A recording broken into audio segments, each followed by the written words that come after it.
Picture a Sunday afternoon in September, a 60-year-old woman standing in her own kitchen, a kitchen she has cooked in for 27 years, where she knows every cabinet by feel in the dark, holding a cup of coffee that has gone cold because she forgot to drink it. Her daughter-in-law is sitting across from her at the kitchen table, hands folded, voice very careful and very kind. The daughter-in-law is describing a senior living community on the other side of town. The woman does not raise her voice. She does not cry. She nods at the appropriate moments and says she will think about it, and waits until her daughter-in-law leaves the room. Then she sets down her cold coffee, goes to her bedroom, closes the door, and picks up the phone. She calls her attorney. That woman is me. My name is Dorothy Anne Calloway. I am 60 years old. The house we were standing in, the one my daughter-in-law was suggesting I leave, I had signed over to my son and his wife 2 years earlier, with my own hand, in front of a notary. Of my own free will, this is the story of the most expensive mistake I have ever made, and what I did to fix it. Let me start at the beginning, because the beginning matters. My husband Frank Calloway died 4 years ago. He was 62 years old, a civil engineer who had spent 34 years calculating load-bearing tolerances and stress points and exactly how much weight a structure could hold before it failed. There is a deep irony in that. Given what happened later, and I have thought about it many times, Frank and I had lived at 14 Claremont Drive in Asheville, North Carolina, for 27 years. We moved in when our son Martin was 8 years old and our daughter Judith was 11. We paid $210,000 for it back then, which felt like an enormous sum and turned out to be the best financial decision we ever made. Because Asheville had been discovered in the years since, and the house was now worth, according to a realtor who knocked on my door uninvited 2 years after Frank died, somewhere north of $600,000. I thanked the realtor and sent her away. But I remembered the number, and so I would learn, did my children. I was 56 years old when Frank died. He was there on a Tuesday morning, and then he wasn't. The way those things happen, when they are designed to break you as cleanly as possible. We had plans. There were always plans, and all of them dissolved into a February morning when the paramedics shook their heads, and I understood that the life I had known for 34 years was finished. For 2 years after that, I lived alone in the house on Claremont Drive. Judith was in Portland with her husband and their daughters, and called every Sunday and flew down twice a year, and was present in every way geography allowed. Martin was 40 minutes away in Hendersonville, 35 years old, though I still sometimes saw the 8-year-old who had learned to ride his bike in that driveway, in a rental apartment with his girlfriend Renee. And he came on weekends and helped with the yard and sat in the kitchen while I made too much food for one person. I was not miserable. I want to be clear about that. I had Carol next door, my friend of 18 years. Sharp and loyal, and constitutionally incapable of telling me anything but the truth. I had my garden and my volunteer work and my book club, and the particular quiet of a house where you know every sound and what it means. I had a life. What I did not have was Frank's ability to think 3 steps ahead. Frank had been a man of systems. He thought in structures, saw not just the current configuration but the loads that would bear down on it over time. The points where it would eventually, if unaddressed, give. He had tried to teach me to think this way. I had tried to learn. I had mostly failed, because I am a person who lives in the present tense and trusts the people she loves and believes. In the uncomplicated way of someone who has never been badly burned, that love and legal protection are the same thing. They are not the same thing. I know that now. Martin and Renee got engaged in the fall of my 57th year. He called me from the restaurant where he had proposed, voice bright with a joy that made me cry in the good way. I had always liked Renee well enough. She was a dental hygienist, organized and efficient, with strong opinions and a laugh that filled a room. I did not know her deeply, but Martin loved her, and I was happy, and that felt like enough. In the spring of my 58th year, Martin came to me with a proposal of a different kind. He and Renee were tired of renting. The market was brutal. They wanted to start a family soon. Renee was 31 and they did not want to wait, and they needed space and stability. They had savings, but not enough for a down payment on anything decent, not in Asheville. "Mom," Martin said over coffee at the kitchen table on a Saturday morning, "what if you gave us the house? He said it quickly and then talked faster before I could react. It would not mean I left. I would stay in my own room with my own space, everything exactly as it was. They would take over the taxes and maintenance and all the responsibilities. I would not be alone. They would be there, every day. I sat with it for 3 weeks. I talked to Carol, who listened all the way through and then said, "Dorothy, get a lawyer first." I talked to Judith, who said from Portland in a very controlled voice, "Mom, please talk to a lawyer before you do anything." I noticed that the 2 people who knew me best said the identical thing. I called Howard Sims, who had handled Frank's estate. He listened to the plan and then said carefully, "Dorothy, I want to make sure you understand what you're proposing. If you transfer the deed, the house belongs to Martin and Renee jointly. Your right to live there would be at their discretion, legally speaking. I would strongly recommend we include a life estate provision. It protects your right of residence for the rest of your life, regardless of what happens with the property. Martin would never." I started. "I'm not talking about Martin," Howard said. "I'm talking about the legal structure. Circumstances change, people change. The clause costs nothing and protects everything." I told him I would think about it. And here is where I made the mistake. I will spend the rest of my life being honest about. I did not include the life estate clause. Martin came back the following Saturday, and I said yes, and he held me for a long time at the door. And Renee called that evening and said, "This means everything to us, Dorothy," and her voice was warm, and I believed every word. Howard filed the paperwork 6 weeks later, with an expression I chose not to examine. The house at 14 Claremont Drive passed to Martin Frank Calloway and Renee Calloway, jointly, cleanly, without conditions. I want to be precise about the specific foolishness I committed, because I think it is a common one, and I think naming it clearly is the only way it is useful to anyone. When Howard said the words, "life estate provision," I heard them. I understood them. In the way you understand the warning label on a bottle of medication, the words register, the meaning is clear, and then some other part of your brain overrides the information with something it finds more comfortable. The comfortable thing, in my case, was this: adding legal protection to an arrangement with my own son felt like an accusation. It felt like looking Martin in the eye and saying, "I do not trust you. I do not believe you mean what you say." I could not do that. Not to Martin. Not to the boy who had learned to ride his bike in that driveway, who had cried at Frank's funeral with his hand pressed flat against his chest, as if trying to hold something in. So I told myself that love was enough, that the spoken promise was sufficient, that the kind of people who needed everything in writing were people who did not have what Martin and I had.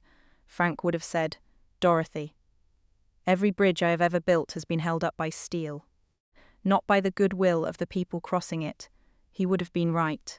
He was almost always right about structural things. It was one of the qualities I loved and occasionally found exhausting about him.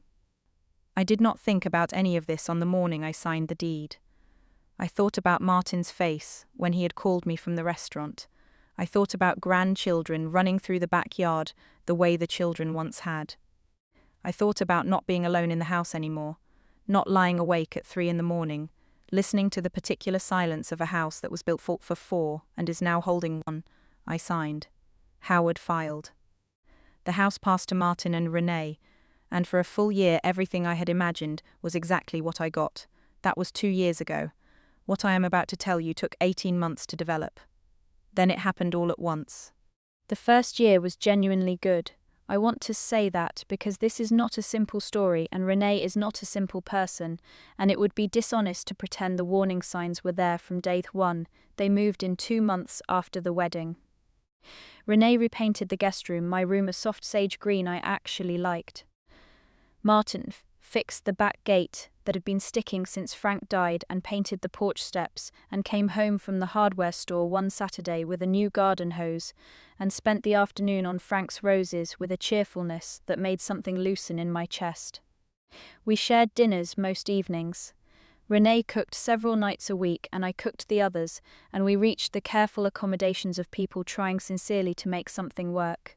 She was neater than me, I was quieter than her.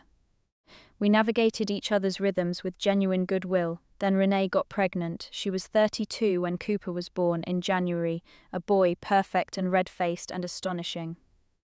I held him at 4 hours old and wept in a way I had not managed since Frank's funeral, but something had shifted in the months before his arrival.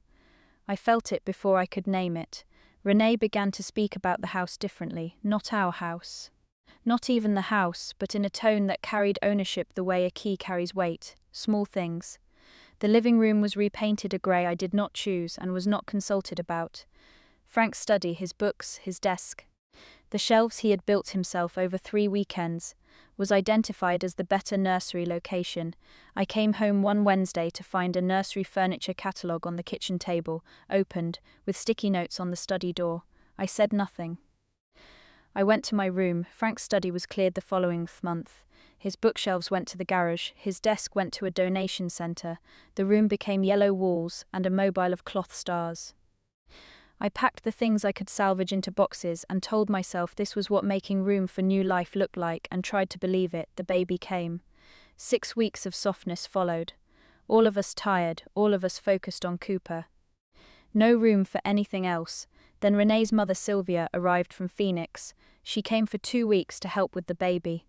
She was a small, energetic woman with absolute certainty about infant sleep schedules and dishwasher loading technique.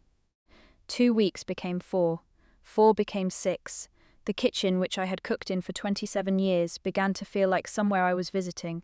One morning I came downstairs to find Sylvia in my usual chair, feeding Cooper, while Renee made coffee.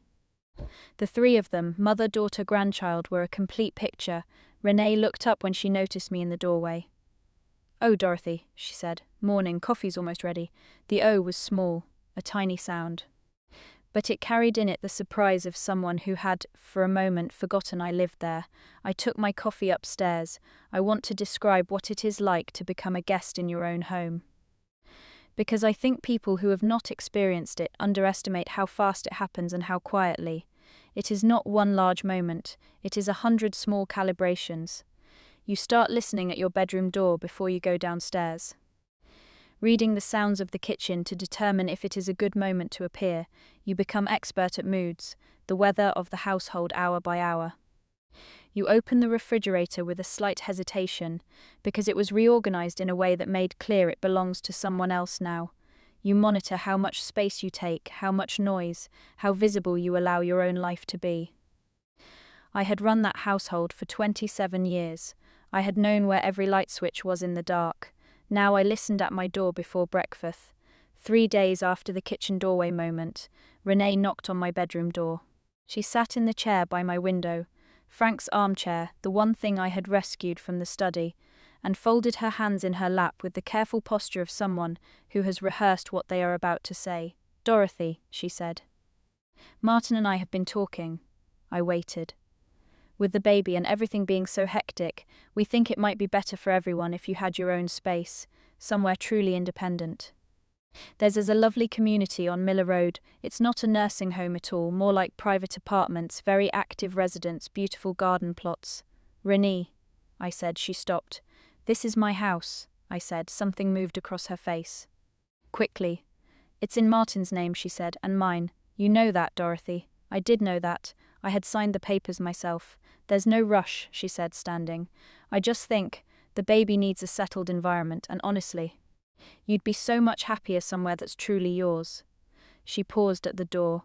"Think about it. I have since talked to other women, friends, women from my book club. Women I met through the volunteer work at the hospital, who have been in versions of what I am describing, not always a house. Sometimes a business, sometimes savings, sometimes years of unpaid labor in a family situation. The specific asset varies. The architecture of it is always the same. You give something significant to someone you love. You give it without adequate protection because protection feels like distrust. And then, over time, the circumstances of the person you gave it to change, a new relationship, a new priority, a new pressure you could not have anticipated, and the thing you gave becomes contested in ways that feel, to them, entirely reasonable, and that feel, to you, like a betrayal of something fundamental. Neither reading is entirely wrong. That is the difficult part. Renee was not a villain. I want to keep saying this because I think it is important. She was a young woman with a new baby and a mother who lived with them, and a vision of family life that was not matching the reality, and she handled it badly. She took the path of least confrontation, which is often also the path of maximum damage. She sat down with me and described an alternative arrangement using a kind voice and brochures, rather than saying, "Dorothy, I am struggling with this and I need us to figure it out together." That would have been a harder conversation to have. It might also have been a shorter one, but I had not helped her get there either. I had swallowed my feelings about Frank's study until swallowing was no longer possible. I had said nothing about Sylvia's extended visit, even as it was reshaping the rhythms of the household. I had retreated to my room and called it politeness when it was actually conflict avoidance, and conflict avoidance, as Frank used to say, is just a loan you take out against a problem that will eventually come due at a higher rate. We had both been avoiding the conversation. She had tried to solve it a different way, and I had called Howard Sims. She left. I sat in Frank's chair and looked out at his roses along the south fence, and I thought, Howard said something about a clause. I called Howard that evening. "Dorothy," he said, after I told him everything. A long pause. "You did not include the life estate provision, I know. Legally you are a guest in that house, Howard," I said. "Is there anything at all that can be done?" Another pause. Longer. "Come in tomorrow morning," he said. "Bring everything you remember Martin saying to you before the transfer, every promise about your continued residence, every specific word you can recall. And Dorothy, do not move a single thing out of that house until we have spoken." I hung up. I looked at Frank's roses in the last of the September light. Frank had spent 34 years calculating exactly how much weight a structure could hold. I thought about that. I thought about the fact that I had been warned, clearly, plainly, by Howard and by Carol and by Judith, and I had felt that adding legal protection to an arrangement with my own son was an insult to the relationship. People who love their children make this mistake. I am not the first, and I will not be the last.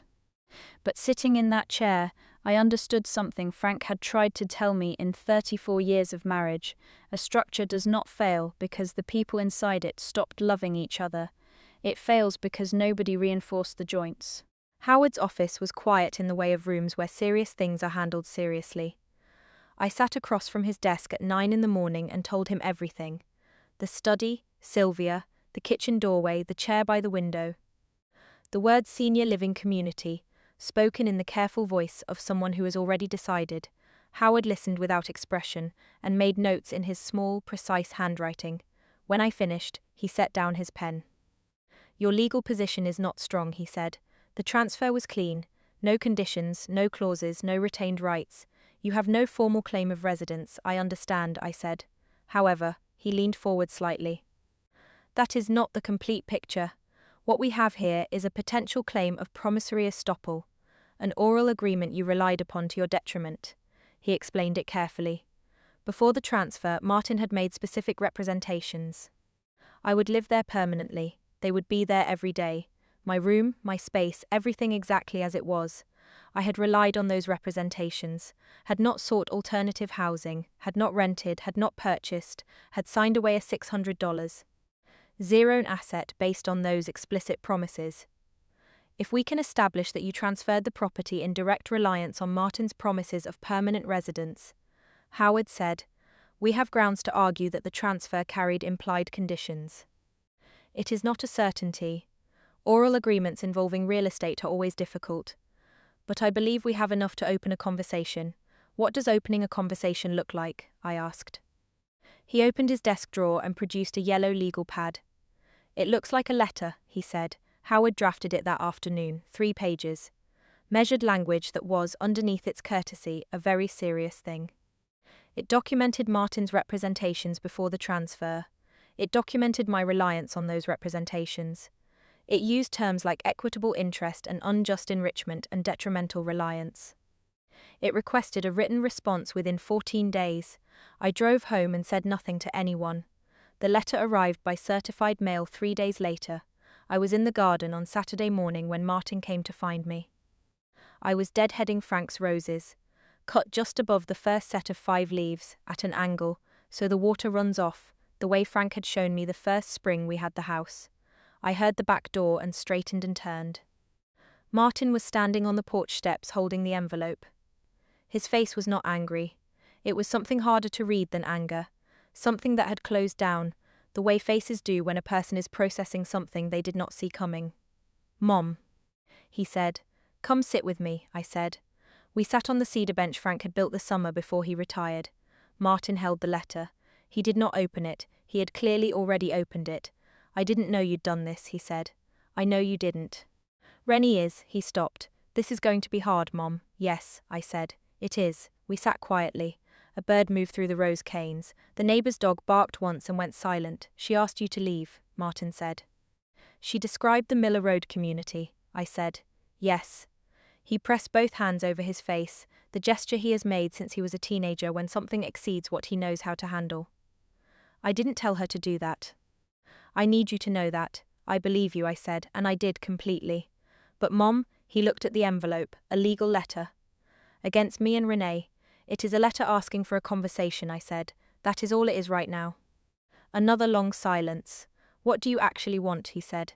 "Tell me exactly what you want from this." I had thought about nothing else for 4 days. I had turned the question over in Frank's chair and in the garden, and on the drive to Howard's office and on the drive home.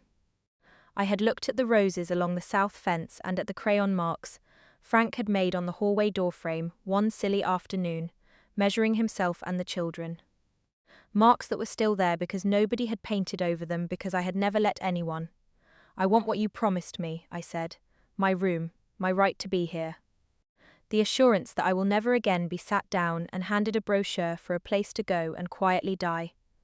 That is all I want, Martin. I am not trying to run your household. I am not trying to cause problems with your marriage. I want to live in the home where your father and I built our life, for as long as I am able to live independently, that is the whole thing." Martin looked at the rosebeds for a long time. "I need to talk to Renee," he said. "I know," I said.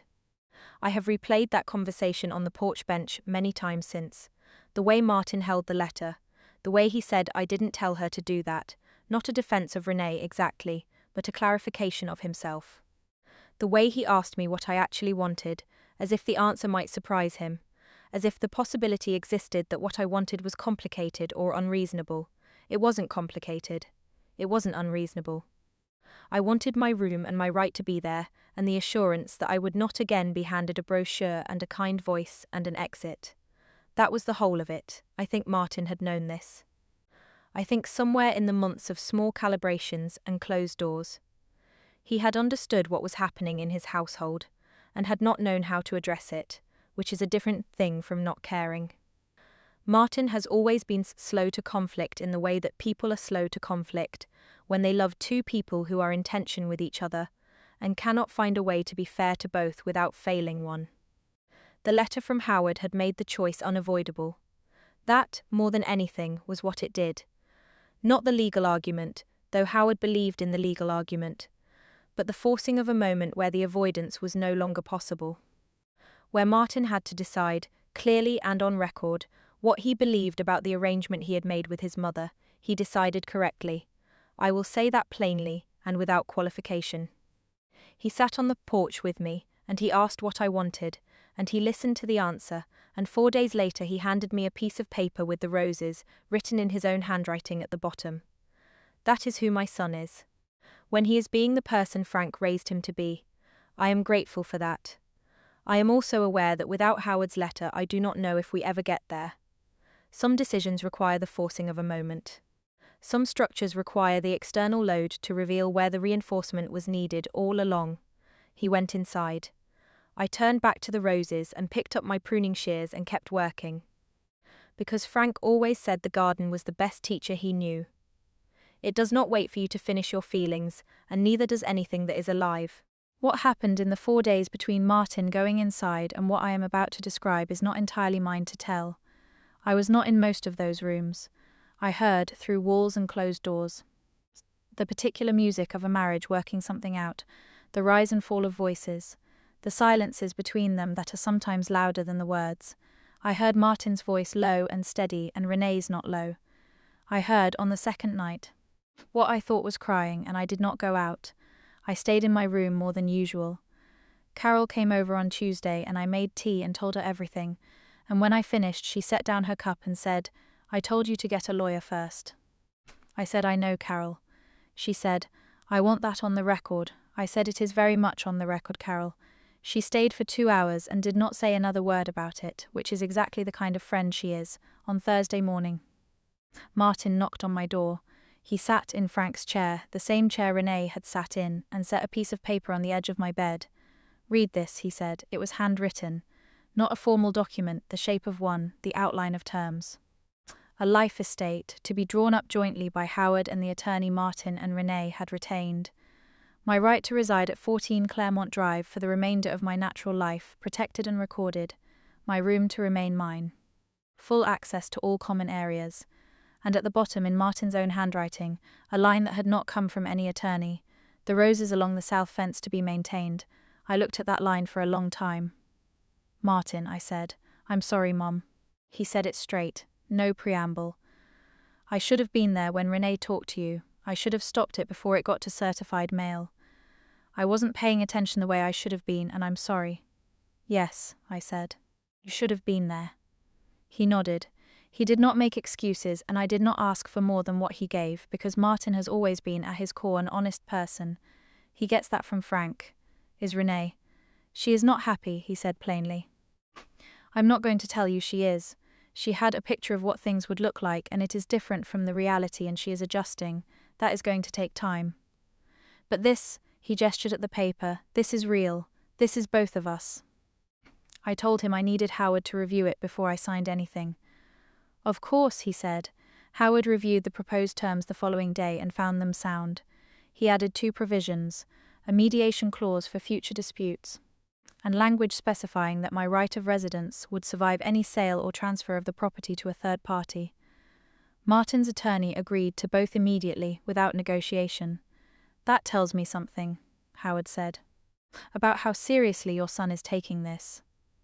We signed on a Friday afternoon in April, Martin and I side by side at Howard's conference table, when we walked out into the bright spring afternoon. Martin held the door the way Frank taught him to when he was 12. A habit so old it was bone deep now. We stood on the sidewalk. Lunch? Martin said.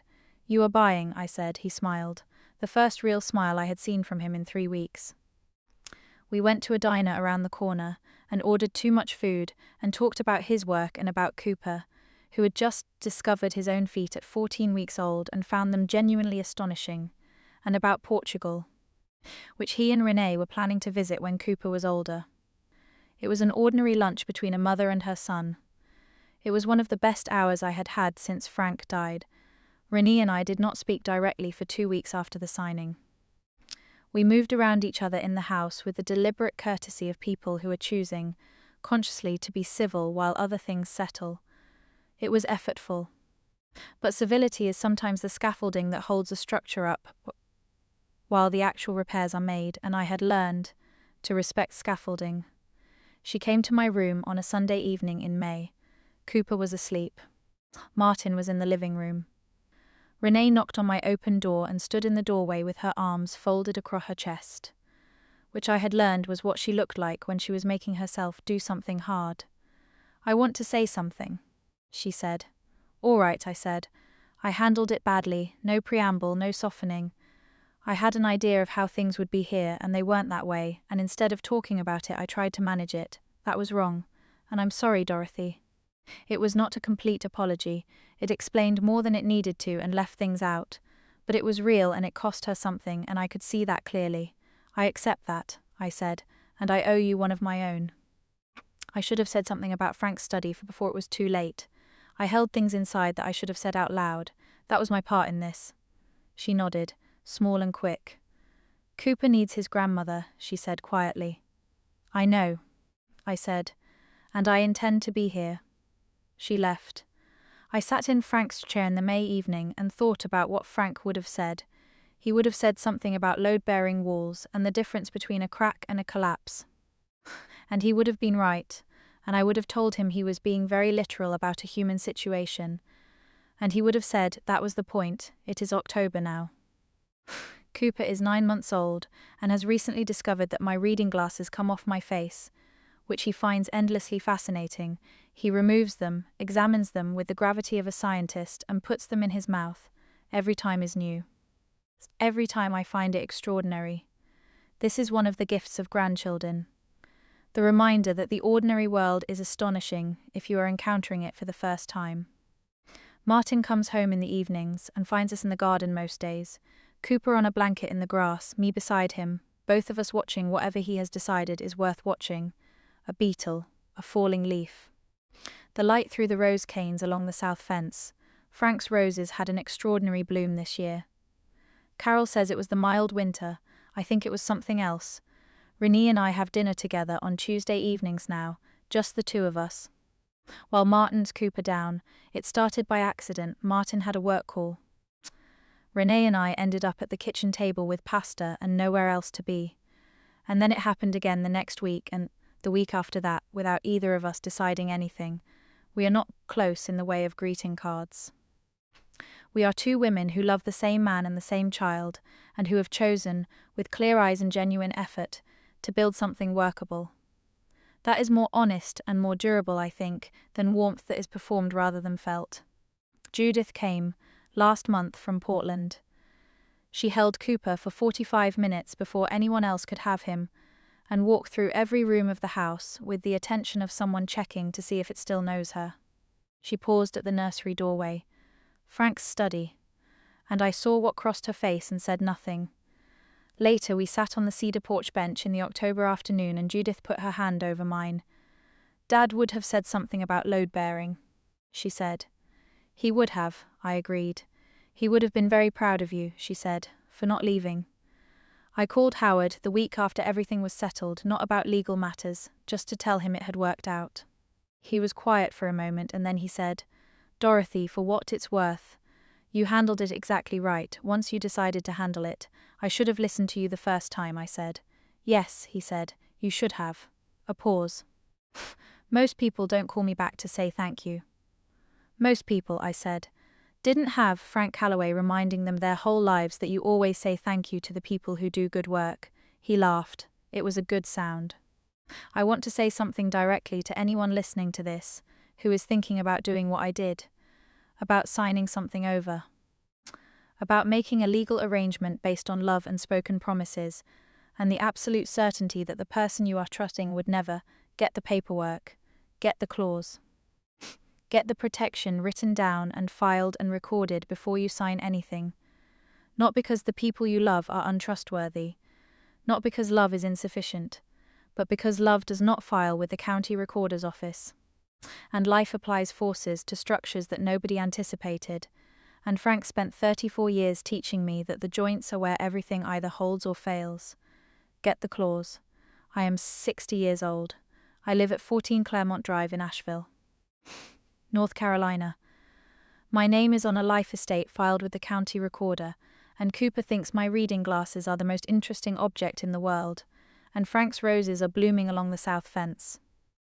And on Tuesday evenings Renee and I sit at the kitchen table and talk about things that have nothing to do with property rights or legal letters or who belongs where. There is one more thing I want to say about the roses. Frank planted them the second spring we were in the house. 12 bare root plants along the south fence, chosen from a catalogue with the seriousness he brought to all projects that mattered to him. He tended them every spring for the next 25 years. The pruning, the feeding, the careful attention to black spot and aphids, and the particular vulnerability of roses to neglect. When he died, I was terrified of them. I had watched him care for them for decades, and had absorbed approximately none of the methodology.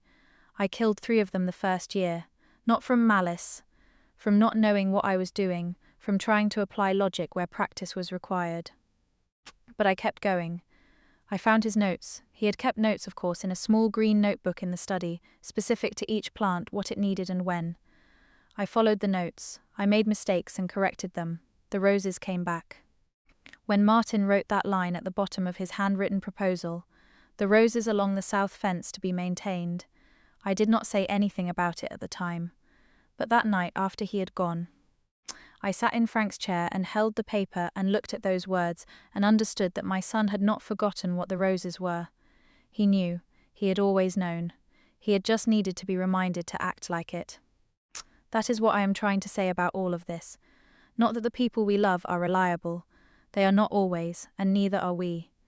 Not that love is sufficient protection against the forces life applies to structures. It is not.